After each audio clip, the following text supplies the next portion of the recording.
가격 차이가 많지 않고 나쁜 옵션이라는 건 아닌데, 한편으로는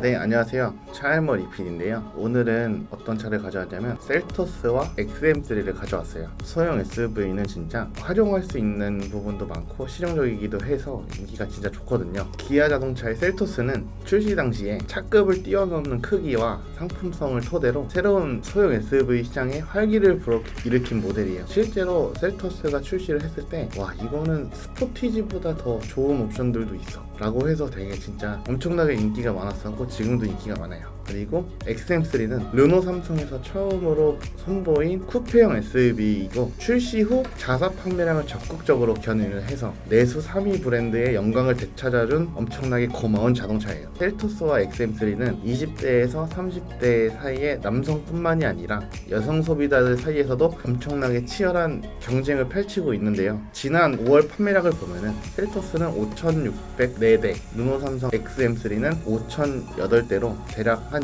600대 정도 차이가 났다고 보시면 돼요. 그렇다면 이제 이 셀토스와 XM3 두 모델의 가격과 옵션, 재원 등을 비교해 보겠습니다.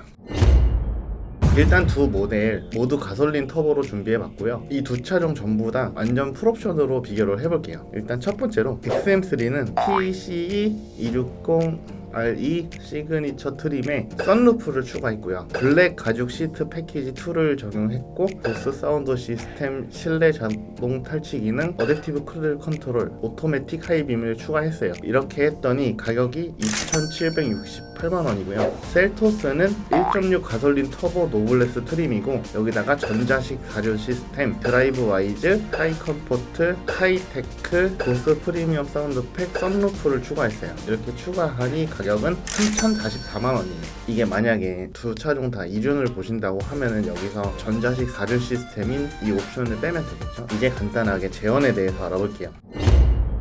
먼저 셀토스를 보시면 전장은 4,375, 전폭은 1,800mm, 전고는 1,620, 휠베이스는 2,630이고요. 그 다음에 여기서 하나로 추가해서 말씀드릴 게 트렁크 부분인데 이 부분은 SUV이기 때문에 한번 추가를 해봤어요. 트렁크는 498리터고요. 그 다음에 XM3는 전장은 4,570, 전폭은 1,820, 전고는 1,570, 휠베이스는 2,720이에요. 서로의 차이는 전장은 대략 195mm 정도 차이가 나고요. 전폭은 20mm 차이로 XM3가 더 넓어요. 전고는 오히려 셀토스가 30mm 높고 휠베이스는 XM3가 90mm 정도 길어요. 트렁크는 513리터고요. 셀토스보다 대략 한 15리터 정도 많다고 보시면 되는데 이게 아무래도 쿠페형 SUV다 보니까 실질적으로 실을 수 있는 짐의 차이는 오히려 셀토스가 더 많이 실을 수도 있을 것 같아요. 그 다음에 엔진으로 넘어가면 먼저 셀토스는 감마 1.6 가솔린 터보 GDI 엔진이고요. XM3는 출시 초기부터 화제가 되었던 1.3 터보 엔진이에요. 이 엔진은 르노와 벤츠에서 함께 개발되어 출시한 엔진인데 이게 XM3 뿐만 아니라 벤츠 A클래스와 CLA 클래스에도 적용되는 엔진이라고 해요. 그 다음에 배기량은 셀토스는 1591cc고요. XM3는 1332cc. 그 다음에 최고 출력은 셀토스는 177마력, XM3는 152마력이고요. 그 다음에 최대 토크는 셀토스는 27, XM3는 26이에요. 그러면 이제 XM3에만 있고 셀토스에는 없는 옵션을 먼저 설명해 드릴게요. 먼저 XM3에만 있는 옵션을 설명드릴 텐데요. 첫 번째로 게트락 7단 습식 DCT가 XM3에는 들어가요. 모르실까봐 설명드리면 DCT는 더블 클러치 트랜스미션의 약자이고요. 두 개의 클러치를 가지는 변속기이고 실제 수동 변속기 두 개를 자동 제어 프레임에 묶어서 변속을 시키는 변속기가 DCT라고 하는 변속기예요. 자동처럼 보이지만 작동 원리는 수동 변속기이고 기어 변속을 위한 제어 장치가 수동 또는 자동으로 작동되게 되어 있어요. DCT 미션의 장점으로는 기어 변속 시 빠른 변속이 가능하고 소형 경량화가 가능하고 연비 개선 효과가 있어요. 먼저 DCT에 대해서 간단히 말씀을 드렸던 건데 DCT는 구조에 따라 건식과 습식으로 분류가 돼요. 건식 DCT는 기어가 있는 기어박스는 밀폐되어 기어 오일이 들어가 있고 엔진과 연결된 클러치 부분은 외부로 노출되어 있고 국냉식으로 마찰열을 식혀주는 방식이고요. 습식 DCT는 이 클러치 부분에 오일을 제공하여 마찰열을 제어하는 구조로 되어 있어요. 있어요. 그리고 자동 미션처럼 토크 컨버터가 있어서 유압의 힘으로 기어 변속을 하는 것은 아니고 클러치의 기어를 자동으로 물리도록 유압을 사용하여 작동시키기는 해요. 또한 유압 펌프로 오일을 순환시켜 마찰판에 오일을 제공해서 마찰판이 작동하도록 도움을 주고 냉각시키는 역할도 한다고 해요. 두 개의 가장 큰 차이점은 건식 DCT는 미션 자체가 허용하는 토크가 낮은 대신에 구조가 단순하고 사이즈가 작아 단가가 낮고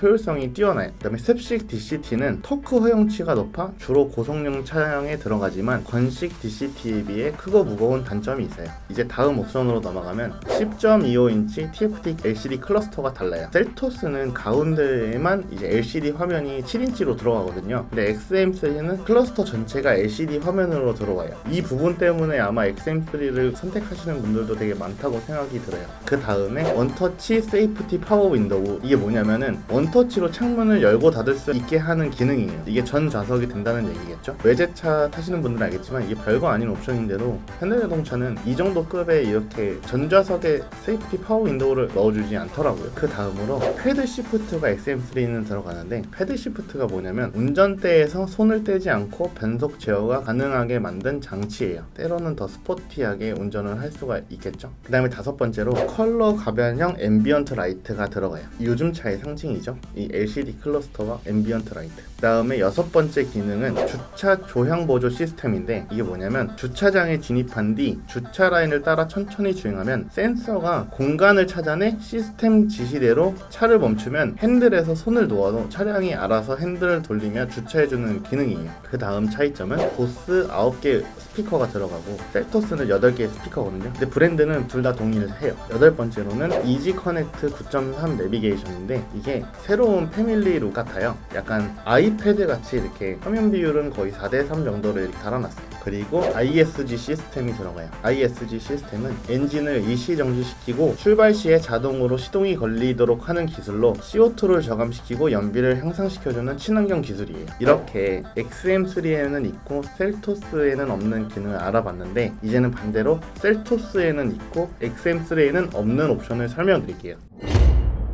일단 아까 말씀드린 것처럼 여기에는 4륜 옵션도 포함했기 때문에 뒤에 나오는 옵션들이 붙는 거거든요. 첫 번째로 강마 1.6 터보 GDI 엔진이 다른 점이죠. XM3는 1.3 터보 엔진이 들어가지만 여기는 1.6 터보 엔진이 들어가요. 그 다음에 차로 유지 보조 기능이 들어가는데 XM3에는 차선 이탈 방지만 들어가고 셀토스는 차로를 유지하는 기능까지 들어갔어요. 차로 유지 보조 시스템은 차로 주행을 따라 달릴 수 있게 조향을 보조해주고 차로 이탈 위험이 있을 때 경고를 해준 뿐만이 아니라 차의 궤적을 가운데로 수정해줘요. 운전이 미숙하신 분들에게는 되게 편리한 기능이라고 할 수 있겠죠. 그 다음으로 전자식 4륜 시스템이 들어가는데 이거는 XM3에는 선택을 할 수 없는 옵션이지만 셀토스는 4륜을 선택할 수가 있어요. 아무래도 험한 길에서는 4륜 시스템이 더 안정적이고 좋은 점이겠죠. 그 다음에 이것 때문에도 엄청 고민하실 것 같은 옵션인데 셀토스는 후륜 멀티링크 서스펜션이 들어가요. 근데 이거는 4륜 옵션을 선택해야지 들어가는 옵션이고요. 4륜 옵션을 선택하지 않으면 멀티링크 옵션이 아니라 토션빔이 들어가요. 이 토션빔과 멀티링크에 대해서 간단하게 설명드리면 토션빔 서스펜션 같은 경우에는 차량 뒤편 좌우측 휠이 차축을 통해 연결된 방식이고요. 멀티링크 서스펜션은 좌우 두 바퀴가 각각 독자적으로 움직이게 만들어진 서스펜션이에요. 각각의 장단점에 대해 설명해 드리면 토션빔 서스펜션은 구조적으로 정말 간단하고 내구성이 뛰어나고요. 단점으로는 차체의 움직임을 유연하게 대응하지 못해 승차감이 좋지 않다고 해요. 그리고 멀티링크 서스펜션의 장점은 안정성과 승차감이 좋아요. 그리고 단점으로는 구조가 복잡하여 정비가 어렵고 가격이 상대적으로 비싼 단점이 있어요. 뭐 어떤 게 좋고 나쁘다 이렇게 따질 수는 없지만 판단은 차를 구입하시는 분들의 몫이라고 생각해요. 그리고 다음으로는 경사로 저속 주행 장치가 들어가는데 이게 어떤 거냐면 가파른 경사길에서 사용자가 원하는 일정한 속도로 안전하게 주행 가능하게 하는 기능이고요. 여섯 번째로 사운드 무드램프가 들어가는데 이거는 오히려 XM3가 더 나은 점이긴 하지만 XM3는 사운드 무드램프는 없었거든요. 그리고 이것도 큰 차이긴 한데 컨바이너 타입 헤드업 디스플레이 디스플레이가 들어가요. 컴바이너 타입이 어떤 거냐면 유리에 직접 투과되는 방식이 아니라 보조창이 올라오면서 그 보조창에 차량 정보를 보여줘요. 근데 이게 셀토스 개선 모델에서는 컴바이너 타입이 아닌 유리 투과 방식으로 바뀔 예정이라고 하니까 기대가 됩니다. 그 다음에 8번째로는 10.25인치 요거 내비게이션인데 XM3가 이제 세로형 디스플레이가 들어간다고 하면은 셀토스는